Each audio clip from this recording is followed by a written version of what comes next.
Associates, Father McDonald, and we'll also touch on some civil rights history as well with the work with Cesar Chavez. And we'll just start off. First question is, how did you come to know Father McDonald? What year and what circumstances? 1939, September, I went to seminary. He was already there for about 3 years. So he was a fourth high student, I was a first year student. And he was well known for his academic ability. He was a summa cum laude, eventually. And he was always known as a brilliant guy. So, Father Mac, In how many languages was it that he knew? Oh, that's hard to know. I mean, when you say somebody speaks a language, that's kind of relative, And he was certainly eventually. But you mean in those days? In those days? Yeah, because, well, languages of varying degrees. Oh, in those days, he was learning a lot of Latin and Greek in the seminary, for years. But he taught himself Spanish a little later on, But, I think he just got books and learned it, Considering that California is the only state in the entire union that required a state constitution in both English and Spanish, I guess it behooved him to learn Espanol as well. Yeah. Well, he saw the need of it early on because he figured he needed it for his ministry, Mm-hmm. But, all the immigrants that were coming in, the braceros too, coming in in droves to work the fields, bracero program. Yeah. But he was conversant and probably knew a lot of Portuguese, a lot of French, and later on, looking way ahead, he became fluent in Chinese and Japanese, Wow. For his work. Yeah. That is That's an impressive. answer to your question, how many languages he knew. He was really good at languages. And how long did it take him to learn Chinese and Japanese? Well, I'd say he spent about a year on each, and he became very good within the year. That's really fast to learn those languages. Especially Chinese, when there's over 2,000 characters you have to learn compared to. Well, I 26. wouldn't say he learned all the writing, but Mm. he could carry on a little conversation which is kind of monumental, Hmm. in Japanese and Chinese. He learned Japanese because he found, when he went to Brazil in 1960, he found a couple 100,000 Japanese people there. A lot of them were Christian, and he wanted to work with them. So he got permission from the bishop to go to Japan for a year. And later on after that, around 70, he was appointed to a parish in San Francisco that had a lot of Chinese. So once again, he went to the Far East and he learned for a year. He took up intensive study of Chinese. Anyhow, that's getting ahead of the story, though. Yeah, that's okay. This is, you asked originally about when I first knew him was in high school, Yeah. And now that we're backtracking again, so he learned Spanish, and he viewed it as imperative to speak with the Spanish-speaking population. And from what you saw and from what he saw back then, how were farmers at the time, like in California, how were their livelihoods, and did you all see, like, were they treated as like a different class compared to the rest of Americans, like at that time? Let's say in the minor seminary time, for me, from 39 till 44, and for him from like 1936 to 41, something like that. We were pretty secluded, seminary was, separate from the general flow of life, So you, except in the summer vacation, you wouldn't see much of the problem from the agricultural workers. Although probably Father McDonald had his eye open to more than we did, about it, because he seemed always interested in agricultural workers. I remember when we got to the major seminary, he was interested in the principles of Monsignor Liguti. Every man needs space, land, water, air. So The castle to live in. he was all for promoting small farms for everybody. Yeah. And yeah, bringing the term like a home. Well, even though it's not physically a castle, but figuratively as a castle, because families want a place to call their own. And was there a specific event, or was there a specific individual that compelled him to be more interested in farmer workers that you can recall? I would say as a product of the Depression, he grew up in the Depression from like when he was 5 to 15. He probably got very interested in helping the poor, in general, and farm workers specifically, because they weren't paid very well. And I think the Bracero program started, I guess, around 47, something like that. I'm not sure exactly when. Workers were brought up here for half a year without family, and then that was a bad system. He was against that system, even though he worked with the Braceros after he was ordained, And what were some of the negative aspects of the system that Well, you remember? the low pay, one thing, low conditions for living, they had a rustic dorm, for living quarters. And how many folks would live in a single dorm? Oh, I don't know, I didn't have too much experience seeing the dorms. I saw a couple of dorms, like you'd have 40 guys in a little dorm, but they were here without their wives and children. That's not a very good idea. And, the availability of services out in the field, like getting water or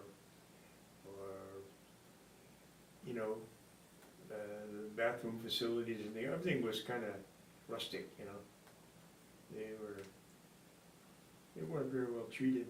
Some owners did treat the Braceros with better housing and better working conditions, But by and large, I think the Braceros had a pretty rough time, It's interesting that you mentioned that, because to mark the 25th anniversary of Cesar Chavez's passing, there was actually a march in Salinas on April 8th, and in present day they're calling for a lot of things that you just mentioned, proper hydration, proper breaks, and because when you're working in arid climates like you have in California, you definitely need to have enough hydration to get through the day, and things have gotten better through Chavez's work, but there's still improvements to be made at this time. So what your question is? Well, so now I'll ask you about Chavez. Do you recall when the first time Father McDonald actually met Cesar Chavez? Yeah, I put it was between 50 and 60, but I'm not sure exactly. Maybe, I guess 1955, around in there. I think Chavez was about 18 when he picked him out as a leader, he was living in a barrio they call Sal Cipuedes. Get out if you can, that's what the name of the place was. In East San Jose, around Cameron and Jackson Street. And this was after Father McDonald was ordained. And he was ordained about 3 years. And he started the Spanish mission band.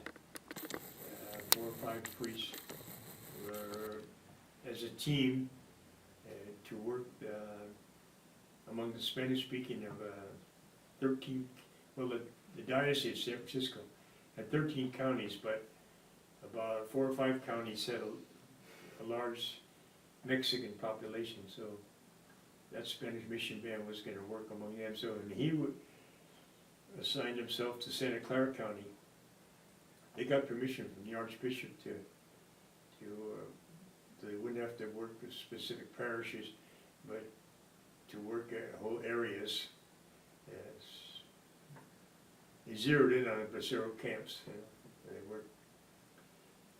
Anyhow, he saw Chavez as a future leader, and so he taught him.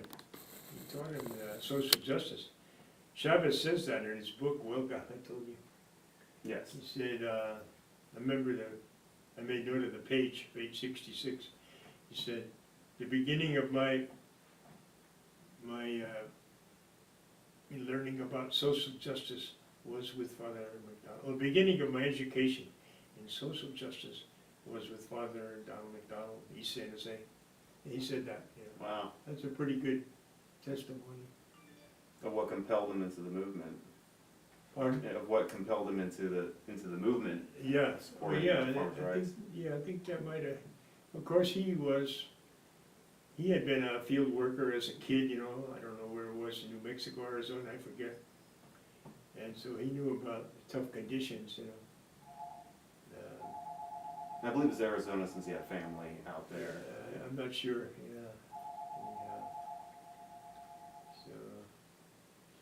And I know that Chavez actually served in the Navy, and this was in 1946. He was there for, I think it was a year or 2. Oh, But, was it that far back, huh? Yes. Okay. But, So maybe Father might have met him in the early 50s, you know. yeah. As I know, Father Mac went to East San Jose in 1950. So, might have met him in the early 50s. He'd be about 18 then, you know. So, well, if he was in the Navy in 46, he'd have to be 17 then. Yeah. At least. He served in the Pacific Front. Okay. And, I don't know too much about his Navy career, you know. But the thing I remember most about the whole situation was that building. The building, now they want to name as a national, is it relevant to talk to you about this now? yeah, yeah. The building was originally St. Martin's Church over by O'Connor Hospital in San Jose. That'd be like, I guess, West San Jose, near Stevens Creek and the freeway, 17, around there. Anyhow, when they were going to build a new church out there, Father McDonald bought the old church, the little building, for $1,000. I don't know where he got the $1,000, but he bought it. He had it moved by Kelly Brothers, I believe, from there out to East San Jose. And he built a foundation for like $6,000. And he put that little building there in Camber, 2121 Camber. I lived there for a while. In that parish later from 1661, around there. And I was helping Father in the early 50s there, and went to some camps with him, not too many, and helped around the church there on my vacation. Anyhow, that building, the newspaper said it was built in 53 by some of the parishioners. That's not true. That building was already 40 or 50 years old when he just transferred ownership. when he bought it, you know. Yeah. And so that little building was the parish church for Guadalupe. Well, first it was a mission of the diocese.